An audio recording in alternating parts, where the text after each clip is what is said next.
Live. All right, I just want to make sure everyone can hear us, and we'll get right into it. Great stuff. I'm going to presume I did due diligence with a sound check, but you never know. YouTube never know, streaming always loves to throw a curveball. Oh man, I've noticed that. It's wild. You'd think in 2026 it would just be like one click, but no. You'd hope for it, man. You sure hope for it. All right, they can hear us. All right, folks. We're cooking. We're going to get into it. Okay, I'm very excited for this office hours. I've finally been able to corner him. We've been talking for a long time. I'm going to welcome Marko Prsa, mod.cycadia, to office hours. Welcome, Marko. Thank you, Tom. It's such an honor to be here. Like, I've been following office hours, as you said, to you, like, since the start of my journey, and it's a bit mental to be here, you know, nerve-wracking as well. No. As you see, I've got the special potion right here on the right-hand side. So Nice. You know, my face just keeps getting redder and redder. I mean, it's just something conducive to drinking beer and patching in Max at the same time. There is something about that, man. I think you may have seen Sam Tarakajan's Dude 837's videos. I think most of those Sam was enjoying a beverage while he was patching. Man, you have to. It's like almost 40 degrees out here, and it's like it's 8 p.m. Right, you're in the heat wave right now. Yeah, man. We've been hearing about it. It looks insane. I mean, it's just like a heat dome that's over Europe. Exactly, man. Exactly. It's a bit wild. My electricity bill's gonna be through the roof. Oh no. Been living in my living room for the past 3 weeks or so. Like, I'm not going anywhere near my bedroom, to be fair, because it's just cooking in there. Okay, so I just was told that I'm a little louder than you, and I'm pulled myself down actually, and I think it should be a little more neutral now. I just dropped my mic. I can also pull back from the mic. But yeah, Marko, it's so great to have you, because I can't pinpoint exactly when you came onto my radar, but I do believe it was pretty early, as you just picked up Max, and you told me earlier that it was, you know, a little over 2 years ago that you first picked it up. And I just remember being like, wow, this guy's approaching this in a very different, alternate way to how I see so many other Max users come on board. And there's no wrong or right way, but the thing that struck me about the way that you were approaching it was a way that I'd kind of thought it, I'd theorized about it. People at Cycling 74 had even talked about this as a potential path into using Max. And you know, I would think it's more of a contemporary approach. Max has a history of a path into it, which is like build the wheel from scratch kind of path. And part of that is because, you know, not even that long ago, Max didn't have, 20 years ago, Max didn't have help files. It didn't have B patches. It didn't have a presentation view. It didn't have it. So you kind of really did have to build it from scratch. I'm curious, Marko, firstly, why did you decide to pick up Max? Just before we even talk about your approach, how did it come on your radar? I'm curious. It's wild, man, because as I mentioned to you earlier, I spent the better part of the last 10 years living in Dublin, right? So I've kind of dabbled a bit with Ableton, and it I wouldn't say it got boring, right? But just writing out beats and melodies and whatnot. I'm pretty shit at writing melodies, but writing beats in general is like, okay, I put down this beat, right? And then it loops for a while. It doesn't matter how long it is. But after listening to it for an hour, like you know the loop, right? And to be fair, it got a bit boring, So I've started doing all these things to sort of edit those loops and add all those bits of processing on it, like, you know, MIDI effects, and then, you know, I've created these large chains in Ableton with effects that would, like, just the effects processing would go sort of hand in hand with sequence in itself, right? It's like you write a beat, you make a ridiculous FX chain, and it does all these weird things. It creates these sort of environments, you know. And I was like, it's fun, but, you know, having to build that every time from the beginning, because I'm not really interested in constantly reusing things I've built, which kind of changed Right. with Max, because now I'm constantly reusing things I've built. But I was like, man, it would be really cool if this was just sort of like, if this whole chain, like from MIDI effects down to you know, the limiter on the end of your chain is like just packed into one thing, sort of, you know. And I didn't really know about Max, and very soon after I started, like, I come from sort of a very flourishing rave scene back here in Zagreb, where I'm from, and it was like techno, you know, dub techno, like proper rave stuff.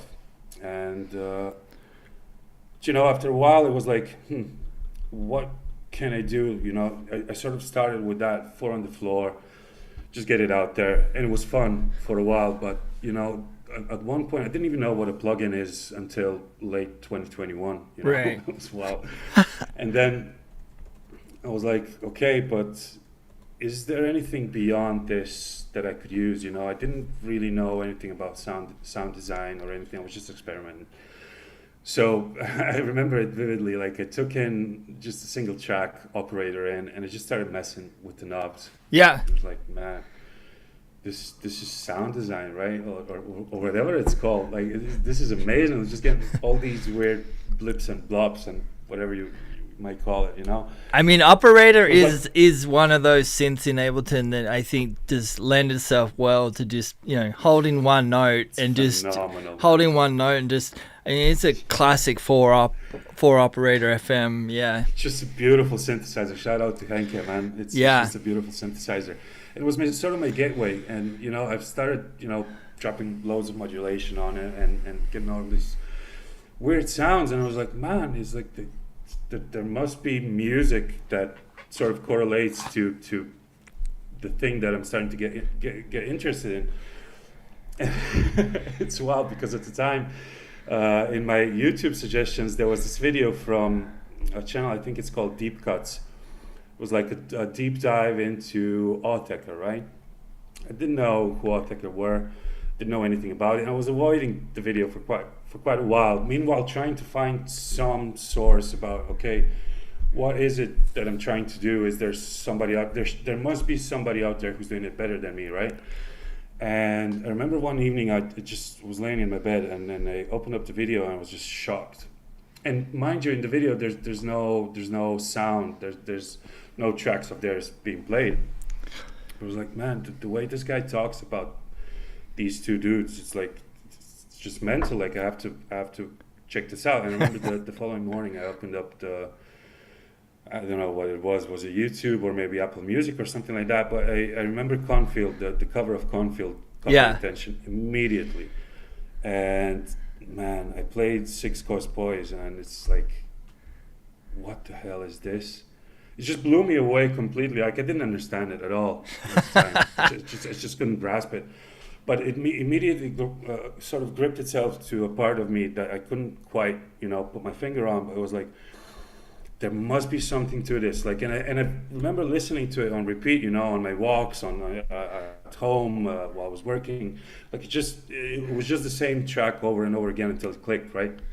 And that was sort of my gateway. And I started, you know, sort of discovering their discography and all that. And I remember one time, and I don't know if there's anyone from Dublin in the chat, but there was one afternoon I was walking down George's Street between Fate Street, and I was scrolling YouTube just to find a track. I love that you can recall the streets that you were walking between. Oh man, as this moment happened. And smell, man, music and smell for me, like, it just brings me back instantly, and that's probably why I'm so tied to sound because it can just it's just a folder for memories. Right, like, right, you right. know, just a hard drive of memories.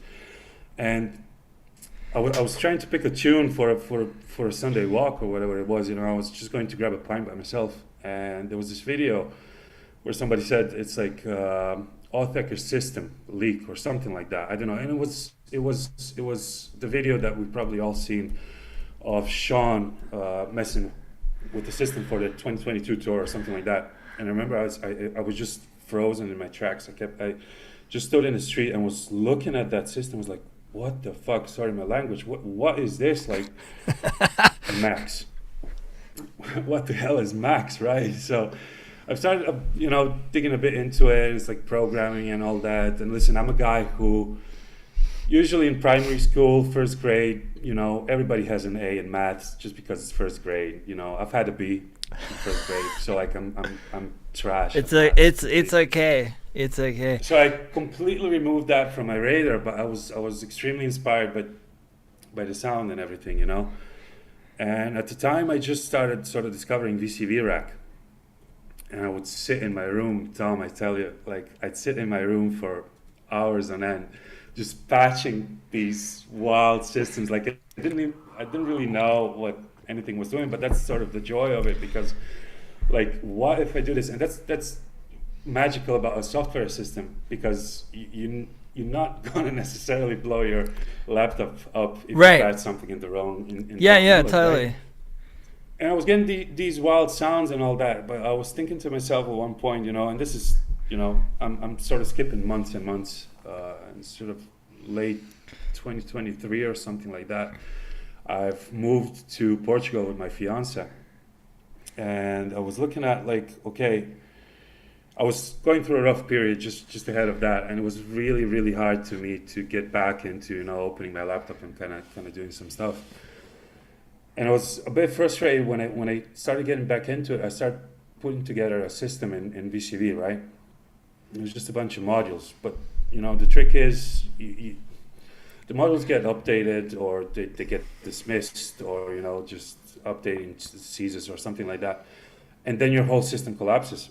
Yeah. Or you know, you get 5 modules, and you know, you build this thing that does something, right? Yep. But you think to yourself, same as with Ableton, like this would be really cool if it would just be one box or one module or something like that. And it's like, and you know, I like the passion came back, and I started getting more into it, and that's sort of at the time when I reached out to Sean as well for the first time. And I remember distinctly, and I showed you the message earlier on. It was like I was sitting in work, and instead of working, not good advice, I was just thinking about, man, like this system, it's like it's cracking me up. It's like it's just not there. It's not what I want. It's not what I want it to be. Yeah. You know? Because I'd grab a module and I say, oh man, this module is beautiful, but if it just had this additional feature, or like it would be spot on for me. And at one point I just lost it, and at the time I was quite familiar with you know, I was looking at videos of Max, and there's an interesting story regarding this that I'll tell later on. It has something to do with you as well, but I just sent myself a message, you know, just to avoid running away from it. It's just said, just build the fucking sequencer, right? And I remember getting home that day, and I've like, okay, where do I start? You know, you open up a blank Max patch, it's blank canvas syndrome all the way. You can build anything, right? And Philip Meyer, I don't know if he's in the chat, but you know, shout out to Philip Meyer. Yeah. Sort of the first tutorials I watched on the topic of Max. And I've opened up one of his videos. I don't recall which one exactly, but it's early on in his sequencing tutorials. And I was like, okay, right. He just built RTT, so there's a lot of these building blocks sort of readily available for me. Let's sort of check them out. Yeah.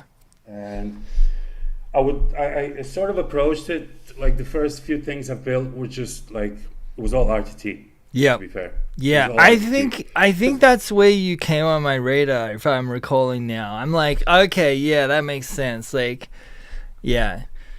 It was, man. It's because Philip, like, man, the guy's so articulate. Like, it's it's such a joy to listen to him when Yeah, you know, he's talking about excellent. these things and explaining things that I immediately like, oh, like that's what you're talking about, right? So I've started sort of taking up RDT, putting the building blocks together, and I was always a bit, how would you say it? It has to be mine in a way, you know. It might be a bit of an ego thing, or you know, I That's said to you earlier on, I was a fighter for like 20 years. You're alone in the ring, like it's your win or it's your loss. Like right. it's singular consequences, right? So I was like, I came in with the approach like it has to be mine, but I'm using all these building blocks from somebody else. Like let's maybe dial it back a bit. Let's use, you know, this building block and then sit down and try to figure out what could go below it in a way. You know, how could I build the thing that I want to build? And at the time, there was this what is it called? The Starting Points project for Cycling 74, and no user ID, man. He just published that patch, that notorious patch that was mimicking the Markov chain sequencer. Yeah. From Autek, from the patch that I told you that I saw earlier on when I first encountered Max, and that just completely blew me apart, man. It just completely blew me apart, and I didn't dare to sort of open the patch, to crack it open to see what's inside. Really, I was just messing around with it. I was like, man, how do you build something like this? And I was, you know, on the side, I was sort of trying to build my own kind of things. That patch had a name, right? Wasn't it? No pinball. Pinball, No it's pinball, man. and I There's know still that. some vestiges of it, like in the patch that I'm going to show, like that. Yeah, There's still I mean, references it's to kind that of thing. like when you get to the crux of it in Max. There's only, you know, obviously you can build a sequencer out of anything. I mean, you can make coal be a sequencer, but That's like, actually what I've done a couple of months back. and I mean, actually, but you know, like, I feel like there's less UI objects than there are, you know, Max and MSP objects. So there's only so many things that you can use to actually give it an interface, and so the matrix controller ends up being a sequencer in many cases. It does, and it's like you're going to see it later on. Like I use it in so many things, not so much in the most recent version of the patch that I'm going to show, but it's just been a staple, a complete staple in my journey from the start until now. It's such a versatile object. It's insane. Yeah, It's just insane. nice. So yeah, I mean, I've sort of started building those things, and then I've I've sort of I stumbled on I was checking out your page, your web page, and I don't know if it's the YouTube channel of your page, but there's a tutorial that you've published a while ago for the rate drum. Right? Yeah, And I tried to build it, like I tried to follow the tutorial, and I just couldn't grasp it. So I've downloaded the Max for Live device that I think you published at that time Yeah. as well, and that's sort of the first Max patch that I've opened up, that I cracked open. It was just insane to see. I was like, okay, this is a totally new world to me, you know. And you know, by dissecting that patch and, you know, sort of trying to build my own thing on the side, I sort of worked up the balls to open the pinball patch, right? yeah. And Tom, man, I was just like, I was sitting in front of that thing for days, for months even, you know. Yeah, just yeah. staring at it, trying to figure out what's what. Is like it's mental. And I went back to that patch a couple of weeks back, just to reference a bit, because I've realized, you know, after quite some time, that I couldn't really get the behavior of the Markov chains quite right in the way pinball does it. And I went back and opened it up, and I was like, oh, now I get it. Like that's what this does, and that's what that's for, and Right. so on and so forth. So it's like, man, it's just a treasure trove, and most of the patches that I've opened up are real treasure troves of knowledge. It's like insanity. Yeah, yeah. I took a look at it. It was a while ago now, but if I recall, it's like a first order Markov chain, and I think Exactly. it feeds the sequences settings into a call and then rotates them or something like that. That's it. Yeah, that's it. It's sort of a delay-based thing because what it does is it grabs the first step, right? Yeah. The downbeat, right? When you start the transport, but then it like each sort of trigger bag, the way I call them, they all have the step size calculated, so it knows in which interval it's going to transfer to the other step, to the next step. Yep. And it's quite wild because I didn't for the longest time. I know Sean talked about it a lot. Like I didn't really understand the concept of a delay sequencer. Like what does that mean, and how is it different from just setting up a 16 step sequencer and applying all sorts of things on it. But it does have some fun things that you can explore in that regard. It kind of moves you away a bit from having to deal with a bunch of metros and a sort of a singular chain.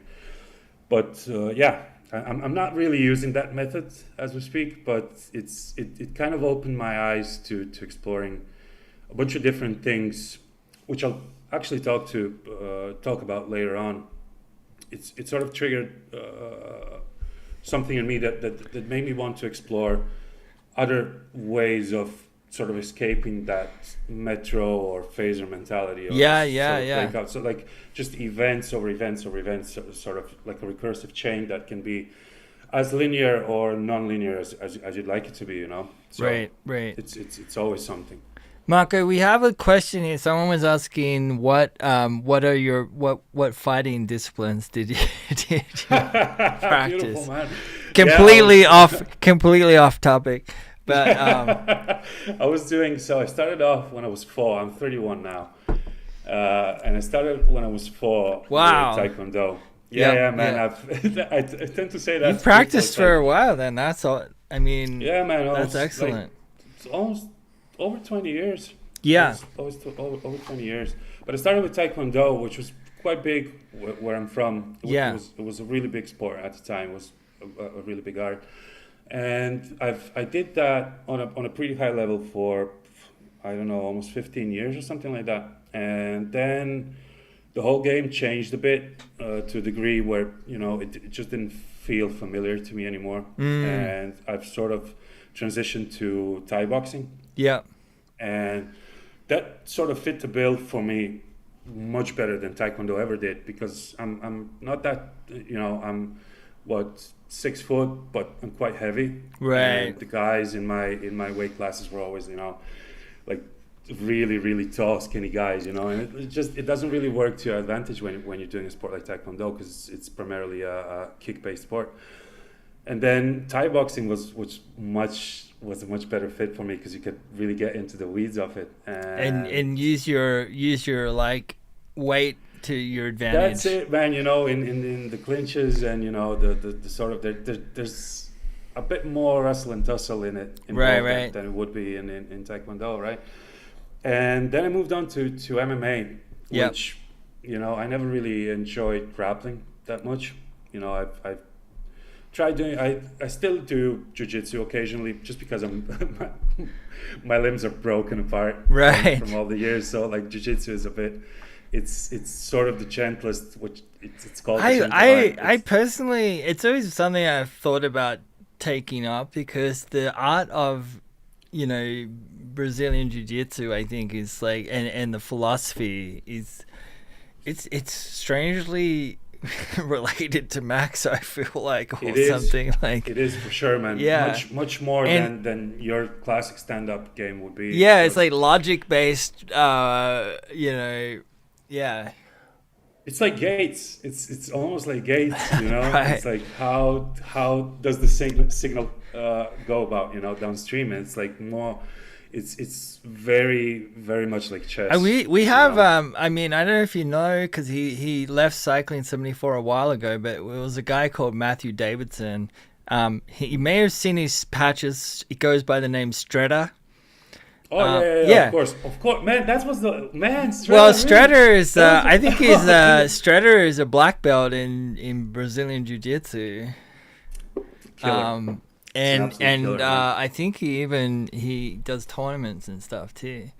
That's wild, man. Being a black belt in jiu-jitsu, like I'm a black belt in taekwondo, and I've always wanted to get to, which is still in the bucket list, you Yeah, know. there's still time. But Max is taking. Well, now you're It's just- going to become a black belt in Max. So Oh man, I certainly hope so, no, man. a bit But it's a long way. not as useful in the street in a situation, but it's Man, like- when you're at home the whole time, just sitting on your laptop, you don't really need. I think my anything from the move, my Max move in the street is like, here, hold my sequencer, and then I just and then I run street. up. Blow people's eardrums out. And you then know, I run something like away, that. and then I run away. Oh man, you're cracking me up. No, this is really cool. There's something strangely related here, I think, because to do any kind of sport for any length of time beyond, I mean, we see the constant struggle of, most of the world is trying to be disciplined enough to work out for 28 days, right? They say it takes 28 days to create Form a habit, right? form Yeah. a habit, and most people can't even do that. And or they can for the vices, but they can't for the for working it's out. definitely a discipline thing, man. It's definitely a discipline thing. And Like, now, I used to- strangely, because I actually thought you just lifted weights or something like that. I didn't know you'd done. I only learned half an hour ago that Marko has done this for most of his life. It makes sense now that how you've approached Max and how you've gone about learning Max with this very disciplined approach. It does make a big of a difference, man. I'll tell you that because at the height of my sort of fighting career, I was doing 10 to 12 training sessions a week. Wow. Which is like 2 to 3 times a day, and it was pretty mental when you're like a teenager and all your friends, it's summer break and all your friends are going out to drinks or clubbing or whatever it is, chasing girls. Like I want to chase girls, man, but I'm out here sweating in the sun, running 10 miles, trying to get ready for a fight or something like that. But it does build a bit of character, Oh, And absolutely. it's definitely the thing that helped me stick with Max, because it was super discouraging in the beginning, and not the doing wasn't discouraging. I was discouraging myself, because I thought, like, man, I'm just this knucklehead. Like I've never really did well with any sort of math subjects. Or I whatever, think that's physics, maths. that It just little didn't sit well with voice. me. That little voice that almost every person has, right? Unless you're a complete For sure. narcissist. But I think most people have it. It's like, you're in this tussle between those voices. That's the thing, man. That's the thing. So it was just a matter of me and like that message that I mentioned earlier that I sent myself. It's like, just build a thing. Just build the thing. Yeah. And to sort of look at that message, that note to myself every day, and sort of remind myself that I've made a promise to myself to sit down and do the thing. It's what helped me. And quite a lot. But definitely, it's totally incremental steps. And since I know that you've sure. learnt these different martial art forms and practice for, when if you have an injury. And I also do athletics and did athletics very seriously in my youth. It's as you get older, you realize there's these steps to getting back. Oh yeah, man. Coming back from an injury, and you truly see the incremental steps. And I've gone through it several times myself now, and from injuries, and it works. It works. But the hardest thing is that those first steps psychologically, because you're like, it feels so far from the point or the outcome that you want.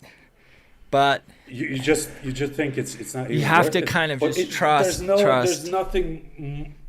How do I explain this best? There's nothing that's more worth it than sort of picking the thing up and Yes. sticking with it. And I'll talk about this in a minute, but it's like picking up Max and sticking with it was pretty much the best thing that I've ever done. And I'm not even talking about music or sound at all in this bit. Like in the last 2 years, there's been hundreds of people, man, that I've talked to, and hundreds of people that said to me, it's like, man, you've sort of you kind of motivate me to try and pick this thing up, or to try and pick some other thing up, or whatever it is. It's just Yeah. like, oh, but so the thing that I'm doing consistently over a next period of time, like it's actually impacting other people. Like they're doing something because of the fact that Right. I'm sticking to what I promised myself that I will stick with. And it's just in that sense, in the sense of sort of being able to touch other people, or sort of create a spark in somebody else. Like I'm extremely accomplished, to say the least. Yeah. Like even like yesterday, or what was it, the day before that, Cycling 74 put up the post about this office hours, and I just posted a video like a few minutes after that, and it got like 15,000 views or something like that in the span of a day, and I've got probably like close to 50 messages from people just being excited about it, or asking me questions or something, and it's like, man, this is actually creating some sort of conversation. It's creating some sort of an impulse in these people that sort of get in contact with my work. I'm not saying my work is anything special or not special, it's just my work, but like me sticking to that thing is just like, right, there's probably going to be a little bit more art in the world tomorrow if I wake up and I do the thing still, Yeah. which is just beautiful, man. Like I it's think insanely beautiful, man. it's safe to say that you've cemented yourself as part of the community now. I think It's through beautiful, through man. your approach and your consistency and following that kind of iterative process. I mean, there's not many. I don't think there's probably many maxis who haven't at least seen some part of your work now. And But to me, I want to kind of back it up to the beginning where I talked about your approach, and you didn't. It seemed to me like, I see a lot of people going and it's a classic. Most people approach it at this really core fundamental level, like this is a bang object, and you connect this to a counter, or this is a metro, and you toggle it on. You kind of went at it with this, like, here's all these pieces that are already made and fully functional, like the no user ID sequencer, other parts of sequencing. I think, I've seen you conversing with everyone in the Max community, Alexander oh man, oh Panos man, and Philip's work. And I love that you took this approach of like, you had a goal, which I think is so important in Max. Like, it's clear that you wanted to build a system that was your own. And you kind of, it seems I'm seeing you now reverse engineering stuff, going back and grasping the core level parts, which I think is really great because you've already reached this point of like making the music you want to make. So now you can spend some time at the foundational level. for sure, man, for sure. And it's like it's such a rewarding feeling, and I keep doing that. Sort of that's kind of a part of my practice as well. It's like I keep, how would I explain this best? So I have a folder that's called example Okay. patches, right? Where I keep example patches that I download, and then And this is like stuff that people have shared, and you're like, oh, yeah, that's cool. or my prototypes as well. Like Yep. it's just a mix of all things. But then there's a separate folder that's like patches that I didn't quite get, but I still took something from them in a way, be it knowledge or be it a little part or something like that. It doesn't really matter. But I did make it a conscious practice to sort of every month go back to that folder and revisit a patch. I'm not taking my time. I don't have that much time because there's like hundreds of patches in there as well. But this point, yeah, man. But I do go back and I pick a patch each month, and I just go back into it and I see, okay, yeah, where am I standing now? And just to go back to what you said about the community, man, it's like, give credit where credit's due. Like Max, especially coming from the fighting game, which is like it's very lonesome in a way, Right. I came into this community. I wasn't really big on like forums and communities before that at all, but just since day one, just engaging with the Max Discord and the people there, it's just have been it's such a beautiful experience, man. And I can't overstate it. If there's anybody in the chat here, I can't see it, but if there's anybody in the chat here that's sort of contemplating, picking up Max, and it's like has these doubts and whatnot, man, I'm the most boring person on the planet when it comes to asking questions. Like, trust me, if my questions have been answered, like your question's going to be answered tenfold. It's like the chat is overwhelmingly positive, and I think everyone is in your corner right now, Marko. So, but no, it's just I was completely blown away, because at that point, my sort of experience with the World Wide Web, right, is like, okay, there's a lot of cool things, and this hasn't really changed, but there's a lot of cool things to be discovered, but it's just a cesspool of like abuse and people. Yeah. It's very easy to be harsh towards somebody when you're hiding behind a laptop screen, right? Yeah. People oftentimes give a fake compliment to somebody in person because they don't have the balls to say it to their face that maybe their shit sucks. You don't know it. Yeah, but no, I know. Truth. Yeah. But then those same people would they open up their laptop and it's like, yeah, I'm going to tell him, I'm going to show him, and it's like just trash talk all the way. Yeah. I was quite scared of it when I wanted to ask my first question in the Max Discord. It's like all these intellectuals, and I still highly regard those people as like. Until I've picked up Max, I didn't really understand how many incredibly intelligent people there are in the world, man. It's like it was a very humbling experience at first, to be fair. It still is. Yeah. But I get to make my own stuff now, and it's quite rewarding. So I don't really think about it that much, but it was a really humbling experience. I think something about the community, and for me, I believe, and it's just my theory from having been around so long, but it's like that no one ever forgets like opening their first blank Max patch, like, and being like, oh my God, like no one ever forgets that. Like, if to me it's so clear in my mind. Meanwhile, I've forgotten lots of other stuff. But Tom, when I think about that, I can smell the evening. I can feel the breeze on my face. Yeah. That what's going on at that point. Like it's completely wild. It's just one of those things. And mind you, I was talking about sound and smell earlier on, but Max is very singular in that regard. I'll never forget when I've opened my first patch. It's like all white. Yeah, and I think making me blind. I think there's a lot of empathy in the Max community because of that.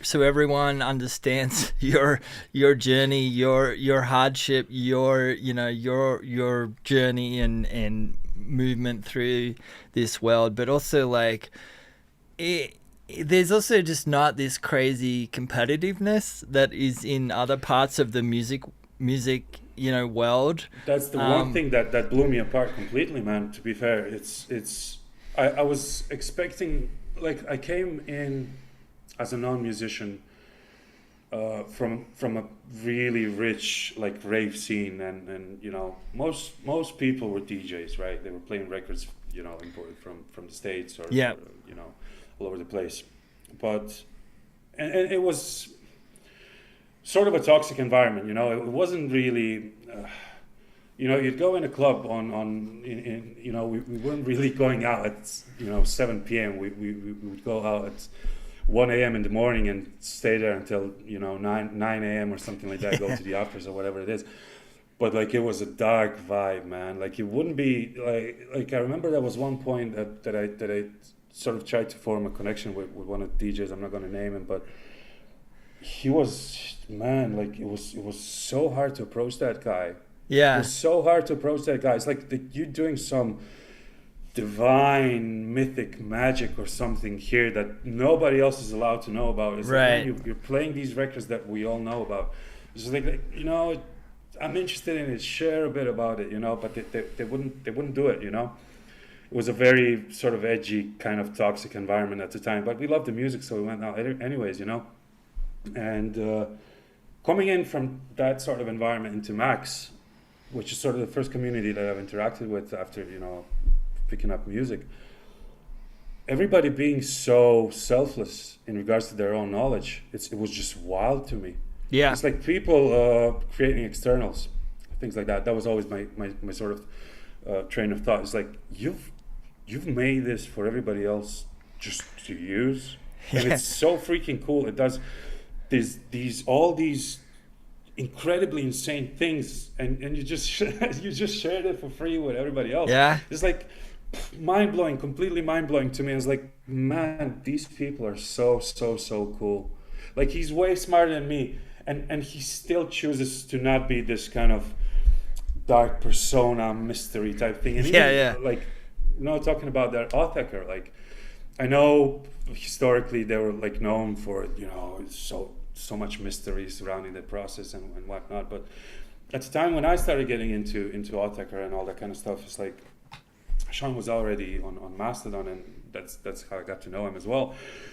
But it's like I remember being so naive and like bold in a way. Like I've asked him all these sorts of questions, and he just answered, man.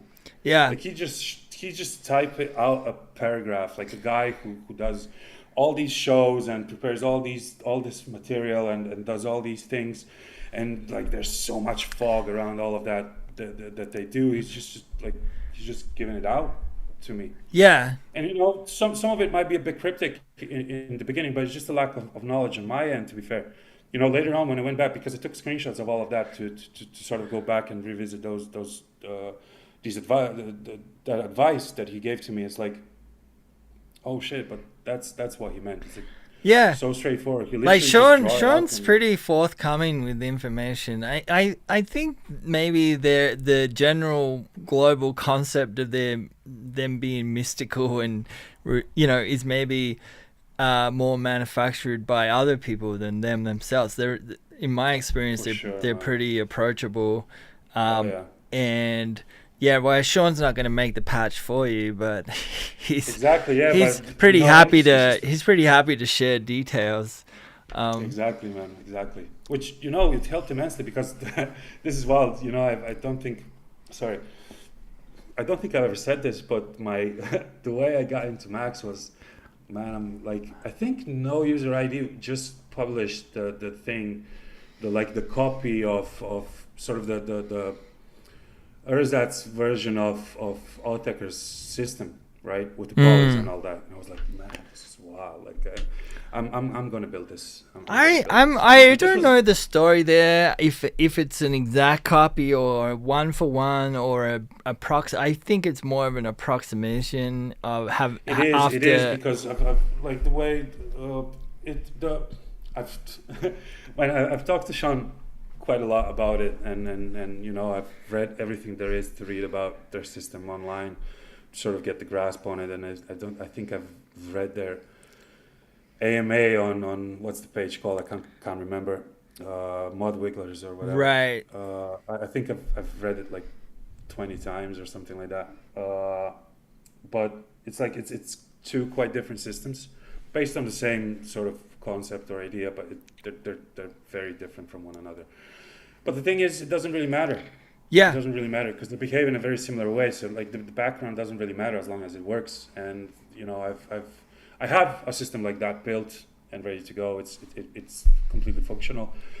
But the thing is, if you want to work with a system like that, like you better have your patches straight, because you can't really build an interface like that and have it. Yeah, man, I have all these poly slots and they can host this and that and the presets work and blah blah blah. All that works, but it's like it doesn't really make any sense because I can't really build patches like them at this point yet. It's like it's completely mental because there's so much depending on the interaction that those patches have within one another that it doesn't really make much sense in using that over Ableton's live view. Right. Having the patches to back it up. So I have the whole structure built and it works, but it would take me years to sort of build the amount of interaction between the individual patches that they have in order to get it up to a level that it can produce the stuff that I wanted to Right. produce, and it's already been done as well. It's cool to know, it's cool to have, and it was a really interesting. I mean, it was very naive of me to get into Max with the thought of like, I'm going to build this thing, but I did, it took me 2 years. I've only finished building that thing. Like I was building it on the side. I haven't really shared that much, but I was building it on the side just sort of as a fulfillment to a promise that I made to myself again. And it works, but then again, they've sort of pioneered that sort of approach, and I'm only sort of at the start of my journey, and who knows, in 10 years, 15 years, hopefully I'll build something that inspires people to try and recreate it, and then say, fuck it, that's been already built, let's build something on my own. Yeah, I mean, I think definitely the boys, the lads, Orteka. I think I think because of their status and Sean's sharing a lot of stuff in the pandemic, people see that as the pinnacle of, these big system patches. But if you think about it, and you back up to 20 something years ago when Loop and Pupple came on the scene, I think that might have been one of the first like big systems. Although it was more generative in approach, it was more like it wasn't one big system. It could be many different types of systems depending how you joined it all together. Exactly. I don't know if there was. I think that might have been one of the first kind of things like that. And I'm curious if anyone in the chat knows of something that predates Pupple or a Loop. What is that? I'm not. It's kind of like Beat. So Pupple is, and it's still functional. Actually, it's still actually maintained. Shout out to Klaus. But it, I don't know. It came about in 05, 06 or something like that. It's kind of like if you think about Beep or Vizzy, right? Yeah. But it's more advanced than that in that you have a host, and you can open. From the host, you can open up different, sub patches / B patches that do different stuff. You can have as many or as few of those as you like. It has a very complex storage system. I think it even has a interpolation system. It's pretty mental, actually. It actually has some really good modules in there still to this day that sound great. There's a couple of good granulators in there and samplers.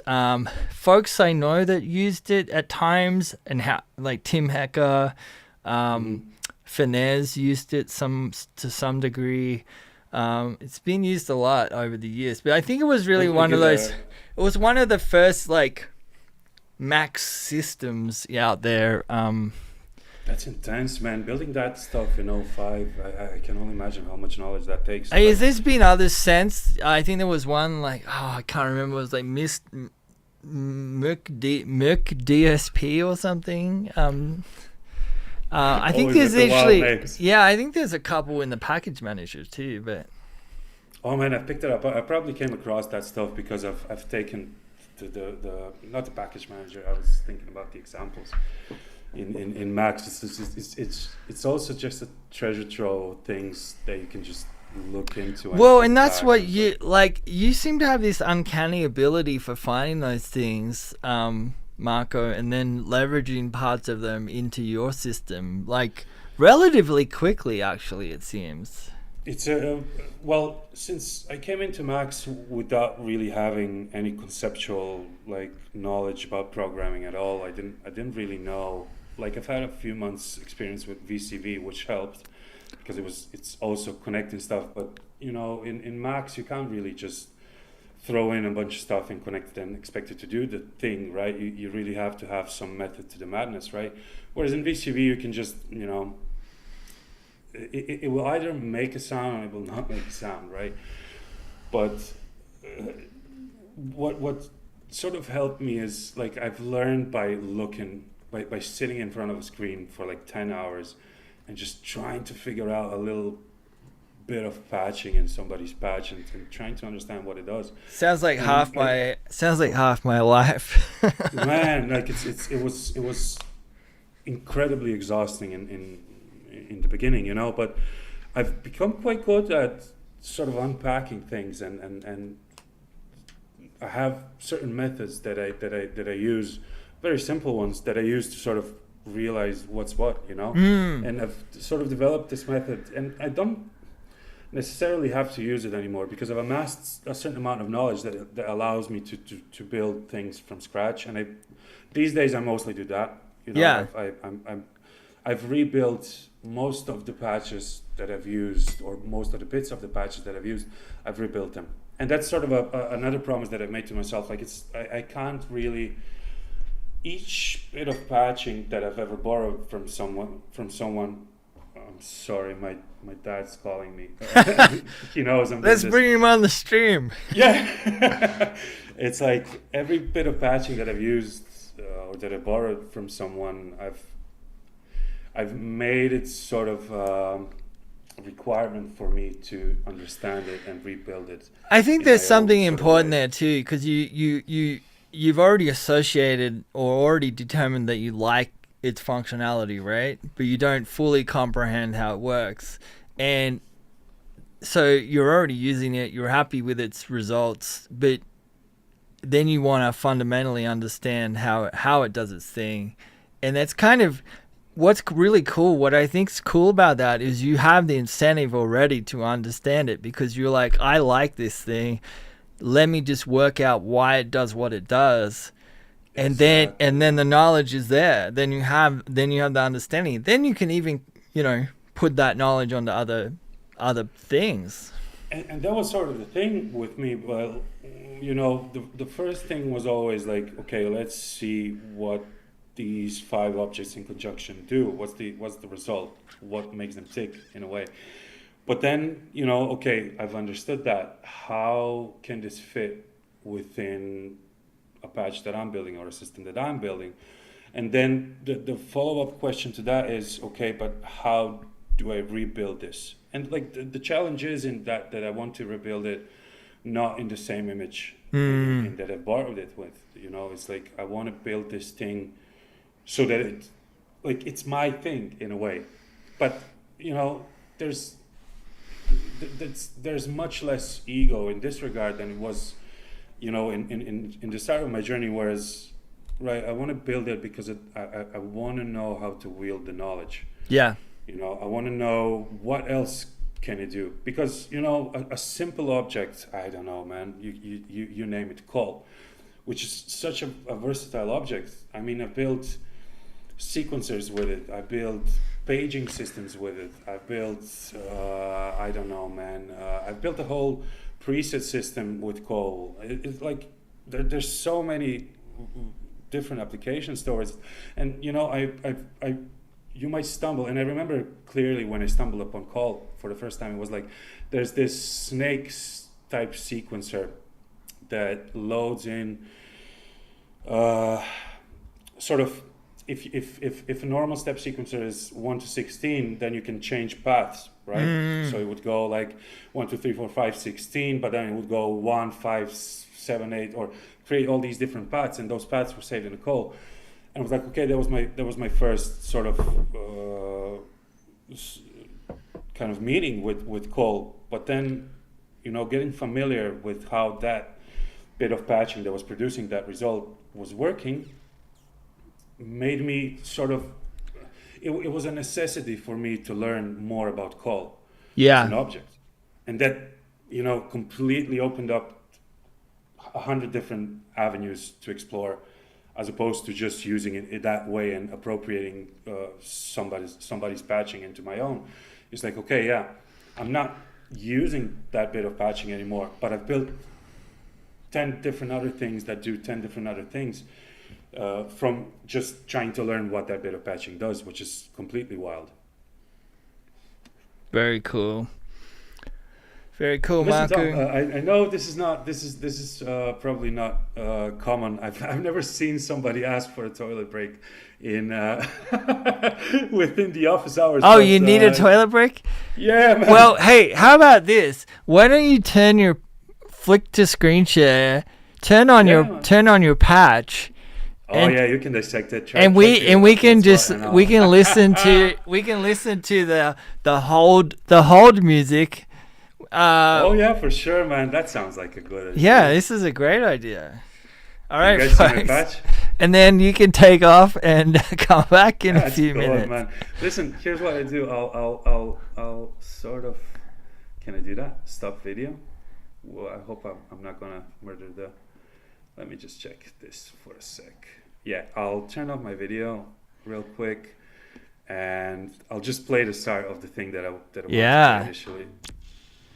And you can listen to this for a minute, and here's the patch. Oh, there's a few of them. And I'll be back in a minute, man. All right.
And I'm back.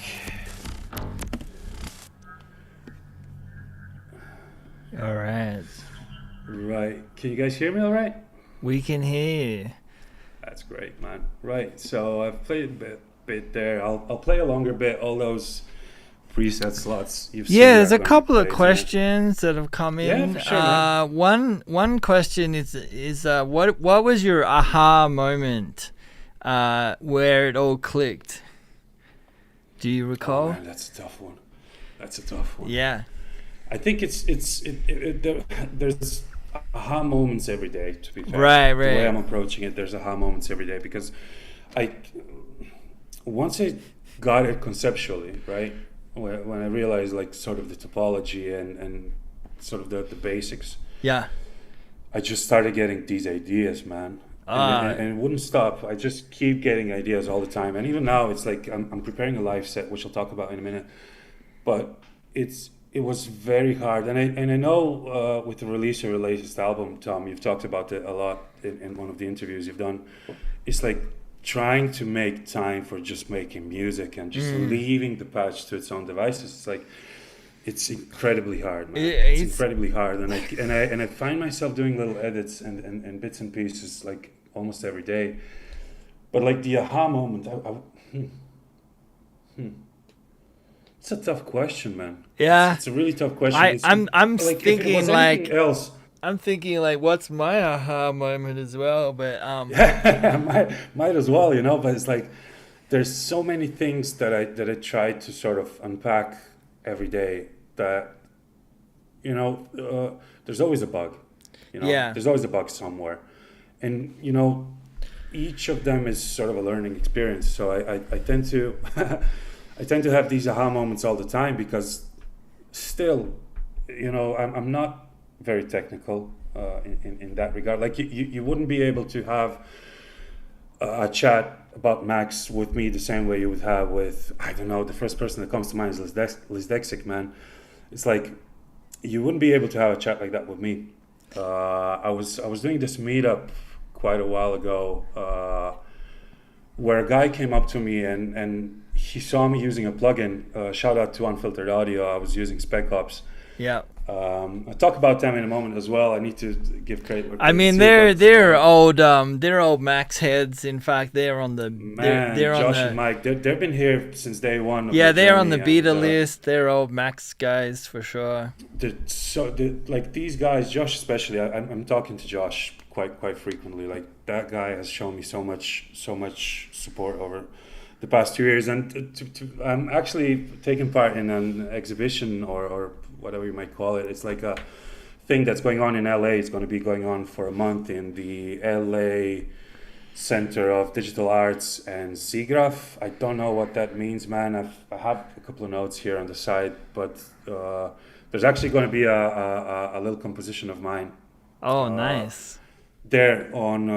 So if you're Oh, in yeah. LA, yeah, make sure to check it out. There's going to be a few really good artists like what's his name. Rhodes. What's the Curtis name? Rhodes. Exactly. Yeah. It's going to be him, and I'm sorry, I'm so bad with names. And a couple of really sort of influential people are going to be on the roster as well. So make sure to check it out. Like Josh is one of the curators of the Yeah. whole event. So if you're in LA, make sure to check it out. LA Center of Digital Arts and SIGGRAPH, which is going to happen at a different location, and there's going to be a concert as well where all the compositions are going to be played and so on and so forth. It's going to be a month, so you have time to check it out if you're there. Yeah. But anyways, what was I talking about, man? Your aha moment, but yeah. I'll give you a break, but my one was simply just realizing that well, if I don't like how something works, I can make it work another way. Like, Beautifully said, man. really simple. Just being like, well, I'm certainly I was one of those kids that, if I was given a set of parameters and a set of rules, I wanted to see if I was allowed or how much I could step outside of those. You can deviate from the norm. Yeah. And man, I wasn't intentionally trying to get into trouble. I was just curious about pushing envelopes, and that's it, man. Exploring where the boundary is. Like, there certainly is a boundary somewhere, but most people don't ask themselves where it is, and it's very much so with exploring sound and exploring sequencing as well. Like, there is a boundary between sort of incoherent noise or something that people tend to talk about IDM in a way where it's like, oh, is this sort of elite type thing, and I don't really like that at all. It's like, I think it's a very touching experience once you get it, but you have to get it. It's like, you want to get in shape for to look good on the beach. Like, you have to lay off the alcohol, you have to lay off the burgers, you have to go for a run. It's hard, man, but you're going to get the looks on the beach at the end of the day, But it's your choice. It's entirely your choice, and it's the same with music. Like, you want to feel this, you want to sort of explore these areas between, basic feelings, the way I like to call them. It's a song doesn't have to be happy. A song doesn't have to be sad. It can be a lot of things in between, man.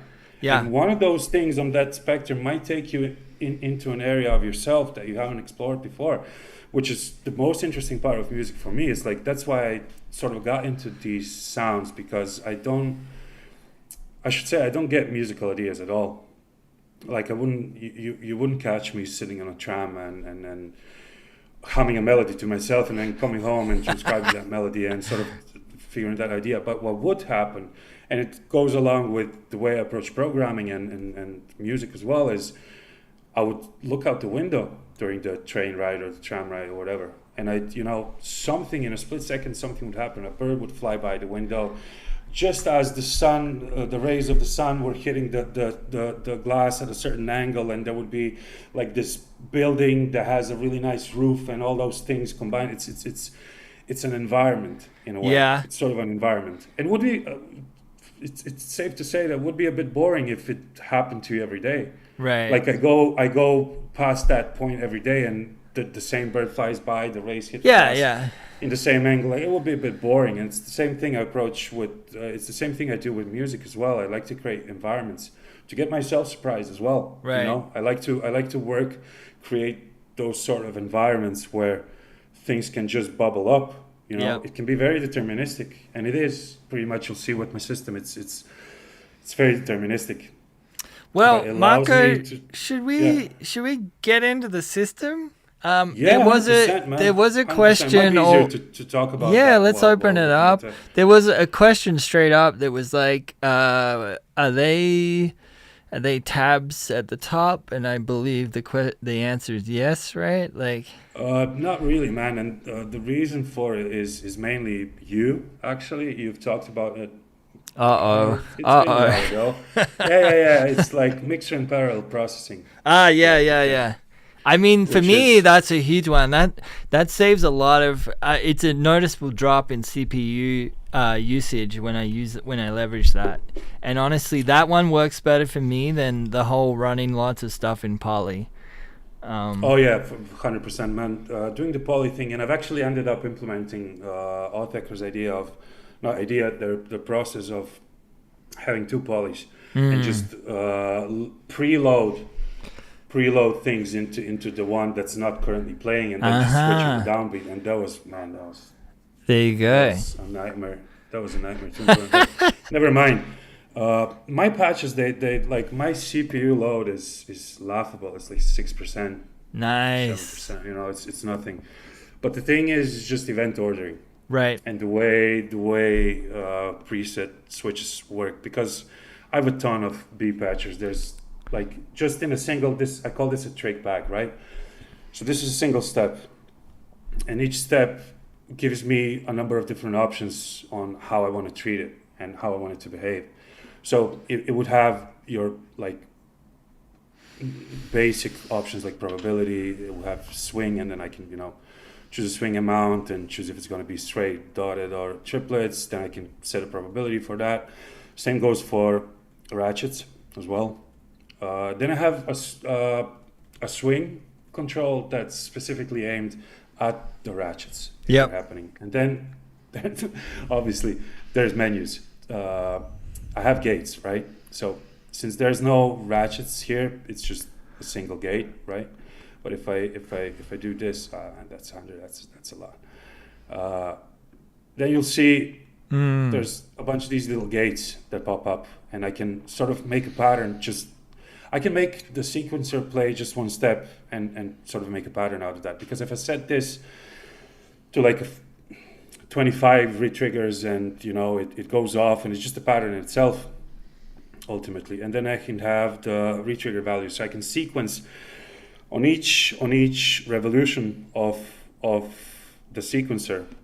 It advances a step, right? Yep. So if I have the ratchet set to 30-second notes, right? I can set that to be, it triggers the ratchets in that note division on one revolution. Then I can set this to trigger 16 notes. Then I can set it to trigger whatever. Oh, 8 notes dotted, and it goes and it creates this whole system of interactions, so that's a note value. So it cycles through those different R values after each loop iteration. That's it. That's cool. So you can have like, how many R values can you have there? 8. Okay. Wow. So eight. And that was sort of I need to make compromises, man. Not really because it ends up breaking the system, but it's just more because there's a version of this patch that people in the chat might be familiar with. Sorry. And it was using function. Yeah. As like a grid, right? And you can, like, the way that was built, and I can demo that later on if somebody's interested. I've got a lot of questions about that. But the way it works is like you can set the grid, the function grid, the x axis to whatever you want, from 0 to 128, and you can set breakpoints anywhere you want on the x-axis, and it plays them back. And I've had this system that's very similar to how I treat pitch here. Hey Marko, just real quick, these are B patches in presentation mode, right? Not exactly. Not JS UI. No. Okay. No, I don't really use. Actually, this is JS UI. This thing here. Okay. It's stepper. It's totally unnecessary. Gotcha. But it is JS UI. But it just makes it a bit easier because if if I'm doing really weird patterns and there's like a lot of ratchets going on for a single step, it just allows me to sort of zoom in Nice. on certain things, which makes it a bit easier, but Yep. it's I don't know, man. It's not really worth it.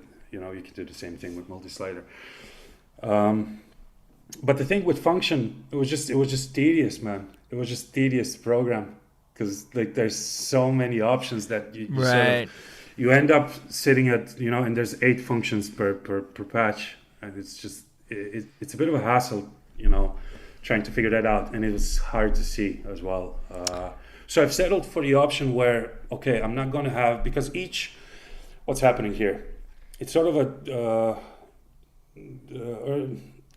this all started from the Authacker patch, the Markov patch, and there's tons of references to that. Obviously, the UI looks quite a bit similar with it, although the back end is totally different. But it's a cascading sequencer. But I sort of took that idea because I didn't understand it. I didn't really understand what Sean meant by delays and cascades and whatnot. So I've sort of put a twist on it where each of the 16 steps can cause a cascade, right? Yeah. And in the previous versions, those cascades would be in the first version, it was stepdiff that was doing it actually. Yep. I've noticed that if you use stepdiff and you use a function to input the pattern, but the function only uses values on the x-axis, and you put a breakpoint on the 0 position and the end position, it's just going to play a straight beat. So you can in between the end breakpoint and the starting breakpoint, you can put breakpoints anywhere you want, and it's going to play them, which was really cool. But it wasn't as malleable as I wanted it to be. Right. I was pretty constrained by certain things that I'm not going to get into now. But then I figured out my own way of how to do sort of a step diff thing, and I did it actually with call, Yep. pipe, and Uzi. Nice. The way I would do it, I would have a function. I would input breakpoints into the x-axis. And then I would decouple the y positions, which were always 0, from the x-axis. And what you would get if you set the domain length to what your length of the cycle is, you would get like a sequencer grid. And then you sort of decouple the x values from the function, and you get millisecond offsets that you can Uzi into a pipe object, and then when you bang it, it's just the pipe is gonna delay those breakpoint positions. It works very similarly to the what object. Actually. Yeah. It's kind of a event version of the what object. It worked really well, but it was just very tedious to program. It was just really, really tedious to program, and I would hold those offsets, those millisecond offsets for the cycle within a call, and then that call would you know, sort of output each value as the pipe goes. It's a bit. I wish I could articulate this a bit better, but yeah, if anybody wants to look at the patch, I'm very happy to pop it open, show you what's what. It doesn't really matter, but yeah. Very cool, man. This is incredible. There's a lot of things going on, you know, and the thing is, what my aim sort of with the whole system is, I wanted to build a system that wouldn't really be so approachable to me from the get-go, right? Right. I wanted to build a system that I could spend a year or two with and still discover things. Yeah. It's like I wanted it because very early on in my adventures, I bought a Digitect. I bought a used Digitect. Yeah. And then not that long after, I had to sell it because, you know, money was short, and I never really got over it, you know. But the thing with those sort of machines is, like, you can spend 5 years with it and you can still find new things to sort of be like, oh, like you can do that with that thing, and that's sort of the aim that I'm trying to achieve with this. And I'm probably going to trash it in a year and rebuild it, and it's going to be a whole different thing, which sort of is my approach. That I feel like that's rewarding though, and I mean, I don't know, like, you'll take parts from it and build those. Oh yeah, for sure, man, for sure. And you know, even if it doesn't really even have to be parts, but it's just like the whole challenge of building the previous version and the whole aspect of, building the thing, you amass knowledge. Like you can't really go, it can't really go sideways. If you sit Right. down and if you try to build a thing, like, I don't know what my camera is doing here, but if you sit down and you try to build a thing, you're gonna learn something, and that something can, like, every single thing that I've learned in Max can be used in a million different ways. So it's just about you was like, okay, like I have all this knowledge, what am I going to do with it? And then you go on and then you build something else. It's like, it's insanely rewarding and fun. It's insanely rewarding and fun to do these things.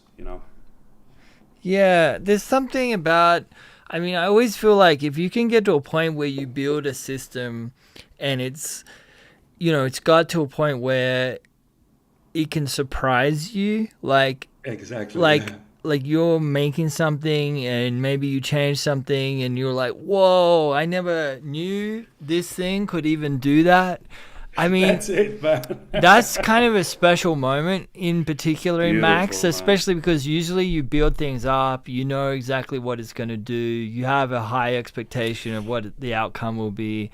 But I think when you can reach that point where it's like it's working the way you want, but it surprises you, it's like But yeah. I've And I think you've talked about this before in one of your interviews as well. yeah, it's like And I'm I've sorry, built it. I'm a big fan. So I've probably read all of your interviews that you've given over the Yes. years. But But it's it's like like I've now built an instrument, and that's actually that's exactly the words you've used in the interview as well. yeah, It's like that's something it's that can, exciting. It's exciting. it's It makes beautiful, you man. want to. I feel like if you can reach that point, and I think it's possible for everyone with For time. Like sure, man. you, For sure. you then want to explore it further, and you're like, well, what else can this thing could do? And it's like, I think that's a great spot to get to. And It's it's beautiful, man. exciting. It's just insane how many things. And I was talking about this. And I don't know. I'm going to ask you a question as well. It's like, do you feel like do you crack open your old Max pad? You probably are, since you work for cycling. But it's like, do you ever feel like it's a sort of a diary of sorts? Oh, for sure. I mean, I can. Man, I mean, it's one of the most beautiful things ever. Like, I have thousands and thousands of patches on my hard drive, and I and can imagine. what's really weird is, it's like for me, a certain patch can take me back to a period of time, and I can even remember where I was when I made that patch, and like Exactly, man. Exactly. weird circumstances around it. Yeah, it's bizarre. It is bizarre, man, because I feel like sometimes I'm sorry if I'm interrupting you here, but it feels like a more sort of honest version of what a written diary would be, Yeah, because we're humans. All of us are humans. We love to lie to ourselves, and obviously it's quite hard to look yourself in the mirror every day and be completely honest with yourself. You right. try, but like there's so many things below our conscious mind that sort of take part in that. But with music, it's like that's why music was always such a big part of my life since as far as I can remember. It's like you don't get to choose what song you like. You really don't get to choose what song you like, man. Right. Like it it just sort of resonates with something within you that's so deep underneath all the conditioning, underneath all the mechanisms, underneath all the environment influences and whatever that is, that just interacts. And I feel like music in itself interacts with the truest part of who you are as not as a human but as a soul in a Yeah. way. It's completely wild because, man, if you could choose to like everything, if you could choose what you like, you would just choose to like everything, and life would be dandy, man. But you can't, right? Right. Some songs I hear and they just don't touch me in any sort of way. There are songs, man, that when the first note hits, I'm already crying, man. Or And there's it's a like visceral reaction to the song. insanity, man, Yeah. insanity. And then taking up a pursuit of creativity, be it in any sort of discipline, be it in music, be it in painting, being in photography, whatever anything can be art. it's just the way you approach it. Like you can make art out of drinking beer. Cheers. But the thing is, it's sort of the if you pursue art from a standpoint of, oh, I want to make this because it makes me feel a certain way. I want to make this because it would make my loved ones feel a certain way. Like I need to say it. I need to say it. The way I need to say I love you to my fiance, it's the same thing. I need to make the sounds that sort of complement those feelings that I'm having, whatever the feelings might be. It might be sad, might be angry, might be frustrated, might be whatever, but I just need to say it in a way. And if you approach art in that way, like the thing that you put down, be it a max patch, be it a track, be it a painting, it's going to be the truest reflection of who you are as a human being. And I truly, sincerely believe that, and it might be naive in a sense, but I really do believe that, look, cracking open a max patch from like 2 years ago and looking at it a bit, it's and I've said this to someone a couple of days ago, it makes it feel like it's giving me a better reflection of who I am than any mirror could. That's cool. It's wild. It's just a wild. I mean, wild. I do believe that in Max, once you start to build, bigger complex systems like this, that they do, that your DNA inevitably ends up 100%, in them, like your personality, your, all sorts of things, probably stuff we're 100%. Not even consciously thinking about. But that's the thing. That's exactly what I'm saying. That's my whole point, because like we're not really conscious of those things, right? And it still comes out regardless. If the pursuit is true. It's probably why I like being in Max more than any other electronic environment. Like I feel like there's no limitations to what I can express, be it good or bad. It really helped me, man. One of those things that sort of, we've talked about discipline and routine earlier on, but one of the things that sort of helped me stick with Max, and this is going to sound funny, was like segmented patch chords, right? And it's like when we look at this patch controversial. Yeah, I know you hate them. I know. Oh no, I don't really hate anything, to be honest. But yeah, well, it's like this is completely under my control. But if I'm really an advocate of using what works for you. Segmented patch chords are not for me, but I understand how they can be helpful for others. So it's just what I meant to say with that is just the aspect of control. Don't take my word as the gospel. I'm also influenced by other other Max users that came before me, and some of them were very anti-segmented patch chord. I think No User ID played a big influence on me as well, because every time I cracked open one of his patches, like it's all segmented patch chords. It is just like the gist of it is like control, having some sort of freedom to do things as I please, really helped me, because at the time when I was picking up Max, there was a lot of things going on in my life that were completely out of my control and making me miserable. And I found out a bunch of things about myself, and there was a lot of things happening. Not really going to get into it, but those were sort of things that were out of my control. And opening a canvas like Max that lets you take pretty much full control over what sort of environment you want to build, it just gave me this crazy sense of freedom. Nice. It just really, really helped deal with certain things that were going on in my life at the time. And I don't want to make this a sob story or anything, but it was just like, oh, this object needs to be 1 pixel to the right, otherwise it's not going to work. Obviously it's going to work no matter where the object is, but it was just a sense of inner peace that it gave me, to be able to sort of construct these patches visually in a way that I see fit, and I feel like patching modes, patching screens of Max patches are art in itself. It's just beautiful to look at. No, absolutely. I've seen some really pretty ones over the years. Right. Patch cables fanned out. They remind me of those those artworks that people would make where they put a lot of like lots of nails on a piece of board and then run the string. I Exactly my always thoughts, think of man. those. Exactly my thoughts, Um, man. Hey, we got a few questions about the patch, and then Yeah, once we answer those, why don't we just let it run for 5 or 10 minutes? Because great I think stuff. people really want to hear some more, and you can, change things and evolve it however you wish. Uh, First question is this, are the sequences transport driven? This is a question from Carlo. Are they transport driven or phaser driven? It's all phaser. All It's all phaser. phaser. There we Yeah, go. man. It's there's a hub because here's the thing. In talking about, sorry, dissecting other people's patches, this is actually no user ID thing.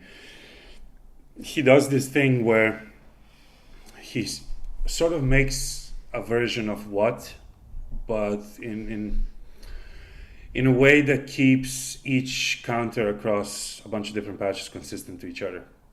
And that was I've this patch went through so many iterations. I've built a fully signal version of it. I've built a fully event version of it. I've built hybrids. The clocking systems changed drastically over the past few months because I've been building this for the past 5 months, 6 months, or something like that. Like I think this is the 43rd version of it or something like that. So like there was a lot of changes in the past few months, but I've settled on the phaser thing because it just lets me because there's a lot of counting going on in Yeah. the patches. Like each level of the patch has some sort of sequencing it's, in it. I'm not doubting there's a Yeah, lot of counting going on here. yeah, man. There's a sequencer here. There's a different sequencer running this. Then this is a sequencer in itself, which switches. And I'm going to get into this. This is like a fake Barlow Carson algorithm. I can show you the patch as well. And I'm actually happy to share that patch if anybody's going to mess with it. Shout out to Tonal Tuck. He made me jealous because he implemented the BC algorithm a while ago, and I've looked up documentation and I just couldn't understand it, so I just built my own version of it. And it doesn't really, it's not really a Barlow-Carlson algorithm; it's just interpolation, but it works really well. Nice. But this is a sequencer. Then you'd have this is yet another sequencer, like an alternate pitch sequencer that I have. Then I have a transposition sequencer that lets me, with each revolution of this sequence, so not this one but this, with each revolution it lets me transpose the whole sequence by a certain amount. So there's sequencing there. There's sequencers here, 4 of them, that run off a separate clock, and like there's a lot.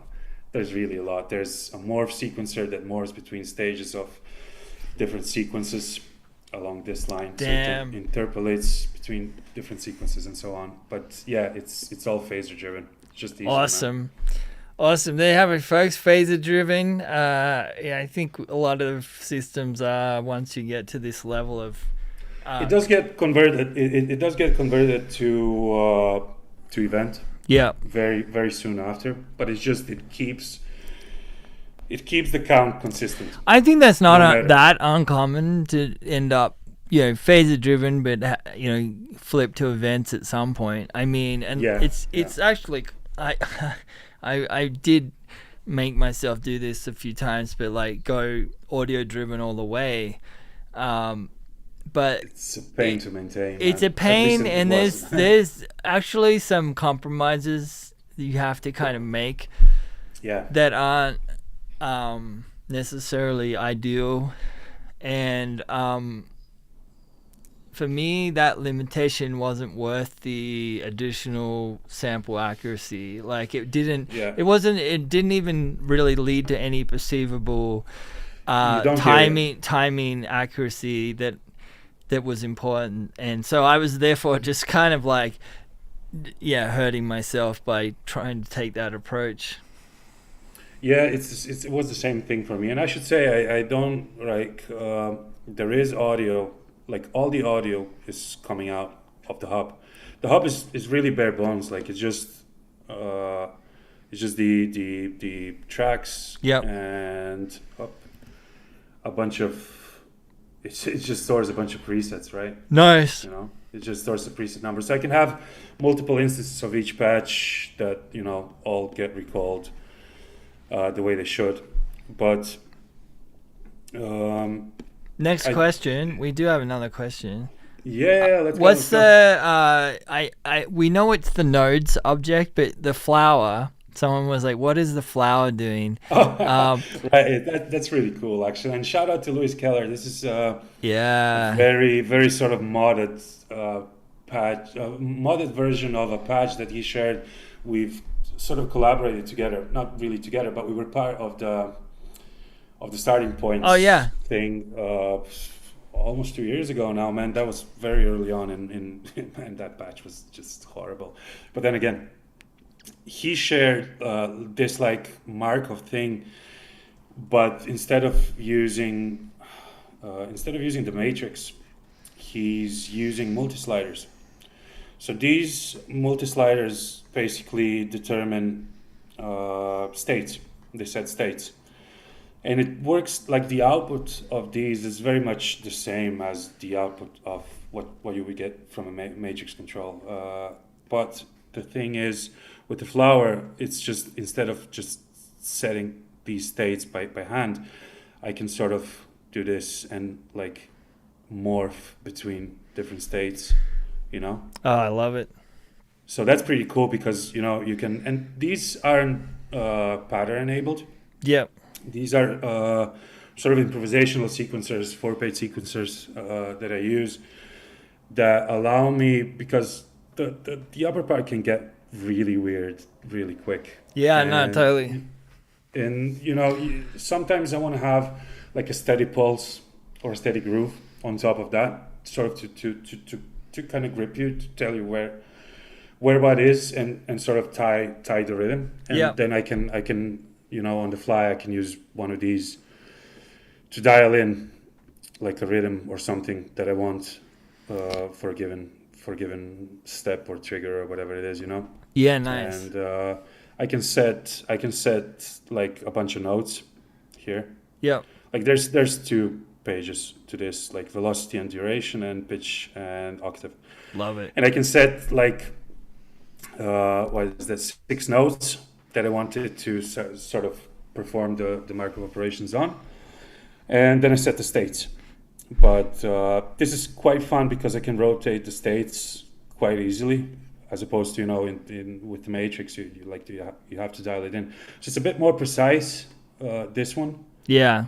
But this one is a bit more for kind of improv and sort of live, laying down grooves on top of something if you feel like it.